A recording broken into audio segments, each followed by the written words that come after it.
Bonjour et bienvenue sur France 24. Notre invité aujourd'hui est Yuri Latortue. Il est ancien président du Sénat en Haïti. C'est une des chevilles ouvrières du mouvement d'opposition au président Jovenel Moïse. Il est avec nous depuis Port-au-Prince. Merci d'être avec nous. Un plaisir d'être avec vous. Alors depuis plusieurs semaines, une vague de contestation s'est levée contre le président. Lui affirme que son mandat à la tête du pays court jusqu'au 7 février 2022. Mais selon l'opposition, son mandat de 5 ans a pris fin le 7 février 2021. Alors c'est un désaccord né du fait que Jovenel Moïse avait été élu lors d'un scrutin qui a été annulé pour fraude, puis finalement réélu un an plus tard. Alors l'opposition a installé un président de transition, un juge de la Cour de cassation, Joseph Mécène Jean-Louis, et il a déclaré ce week-end, il a lancé un appel à ceux et celles qui jurent loyauté à cette nation à se mettre debout. Alors, une question très simple. Qu'est-ce que ça veut dire se mettre debout contre Jovenel Moïse? Est-ce que vous appelez à son départ immédiat? Oui, se mettre debout, c'est dire premièrement que le mandat de Jovenel Moïse est arrivé à terme depuis le 7 février 2021 et que le président Jovenel Moïse, le président de facto, il veut rester au pouvoir. Et l'opposition s'est dit qu'il nous faut ce gouvernement de transition avec le président Mécène pour pouvoir faire repartir Haïti. Premièrement, eh bien, continuer avec les procès de Petro-Caribé. Petro-Caribé, c'est ce fonds vénézuélien d'achat à crédit du pétrole qu'on a découvert dans les rapports du Sénat qui ont été gaspillés. Continuer avec les procès des crimes de sang perpétrés dans les différents quartiers populaires, organiser cette conférence nationale pour que les Haïtiens puissent dialoguer et poser les vrais problèmes du pays et réaliser des élections honnêtes, crédibles et démocratiques. Donc se mettre debout, c'est pour réaliser cette transition et permettre à Haïti de repartir de pied ferme. Mais est-ce que ça veut dire que ce n'est pas seulement un mouvement pacifique? Est-ce que se mettre debout, ça peut vouloir aussi dire se mettre debout et prendre les armes?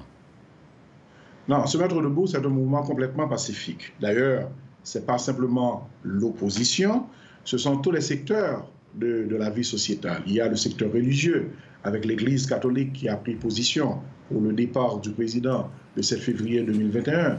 La Fédération protestante est très puissante en Haïti, qui également justement a souligné le départ du président pour le 7 février 2021, le secteur syndical, le secteur des droits de l'homme, le secteur de la société civile. En tout, il faut dire que des milliers, des dizaines de milliers de personnes marchent dans les rues pour réclamer ce départ et mettre sur pied cette nouvelle transition.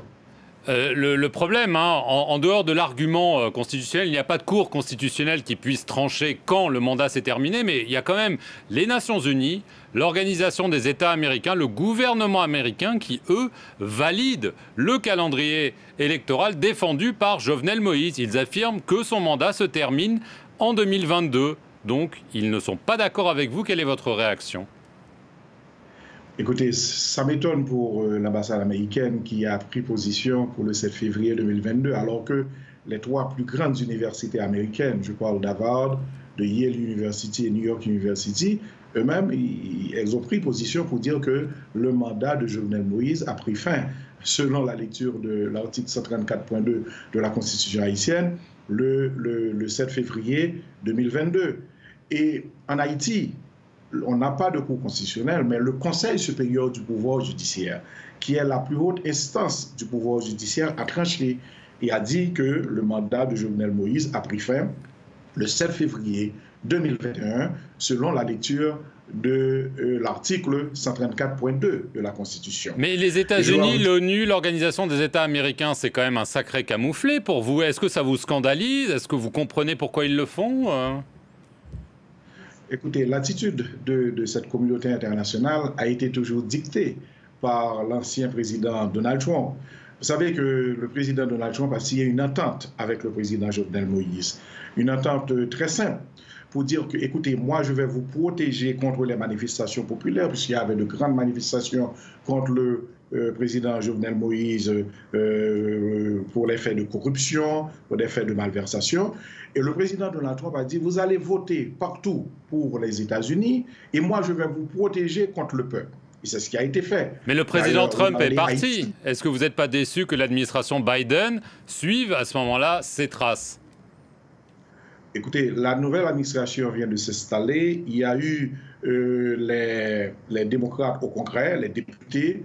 Il y a eu le sénateur Lely qui a pris position pour dire que le mandat du président Jovenel a pris fin le 7 février 2021. Je crois qu'il y a tout un processus qui se met en place et nous espérons que cette administration va changer puisque le président Joe Biden, en campagne, avait dit que le président Donald Trump avait délaissé Haïti et que lui, il allait justement prendre le cas d'Haïti, il allait regarder Haïti comme un pays qui a besoin d'assistance. Dans ce cas, nous espérons que cette nouvelle administration va suivre les élus du Congrès, tant au Sénat qu'à la Chambre des députés.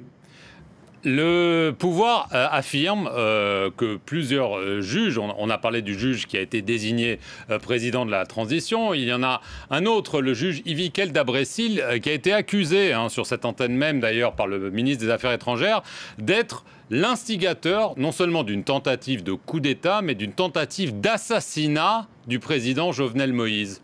Votre réaction à ces accusations très graves? Vous savez, pour cette farce du 7 février 2021, parler de tentative de coup d'État et tentative d'assassinat, écoutez, je crois que c'est tout à fait ridicule. Premièrement, le mandat du président a pris fin le 7 février 2021. Donc, le président ne devait être plus au pouvoir le 7 février. Le 7 février, c'était la date de passation du pouvoir. Maintenant, lorsqu'on parle des juges, on accuse un juge de tentative d'assassinat ou de coup d'État. Vous savez, en Haïti, il y a le CSPJ, qui est le Conseil supérieur du pouvoir judiciaire, qui règle tous les cas des disciplines commis par les juges. S'il y a quelque chose, on doit renvoyer ce juge par devant le Conseil supérieur du pouvoir judiciaire. Il ne revient pas au président de mettre les juges à la retraite, de révoquer les juges, de procéder à leur arrestation. Ce sont des accusations mensongères? Ce sont des accusations mensongères et ces accusations, même s'il y en avait, devaient être transférées au ministre de la Justice et le ministre de la Justice devait envoyer ces cas devant le CSPJ. Il ne revient pas au président de prendre des décisions puisque c'est un pouvoir indépendant selon les articles 59 et 60 de la Constitution et c'est le CSPJ qui règle les cas d'indiscipline, de fautes graves commis par les juges. Qu'est-ce que vous pensez qui est l'intention du président Jovenel Moïse? Lui, il dit « Je veux finir mon mandat, qu'on me laisse terminer mon mandat ». Est-ce que vous le soupçonnez de vouloir, en fait, changer la Constitution? Il n'y a qu'un mandat présidentiel, normalement, en Haïti, pour pouvoir se représenter et peut-être rester au pouvoir. Le président Jovenel Moïse, alors ce président de facto, puisque normalement son mandat a pris fin le 7 février 2021, l'ex-président veut trois choses. Premièrement, il veut rester au pouvoir du 7 février 2021 au 7 février 2022. Deuxième chose, il veut changer illégalement la Constitution sans l'avis du peuple, sans les règles à suivre, pour se protéger des crimes financiers et des crimes de sang, en essayant d'avoir une amnistie générale pour lui et son équipe. Et troisièmement, le président veut réaliser des élections frauduleuses avec un conseil électoral qui est manipulé, afin de mettre son équipe au pouvoir et puis après de se représenter pour se maintenir au pouvoir. Donc voilà ce que veut le président Jovenel Moïse malgré la fin de son mandat. Donc, comment est-ce que vous le qualifieriez? Vous avez parlé de crime. Est-ce que pour vous c'est un criminel, un dictateur, les deux, autre chose? Il y a plusieurs crimes commis par le président Jovenel Moïse. Premièrement, il y a eu des crimes financiers.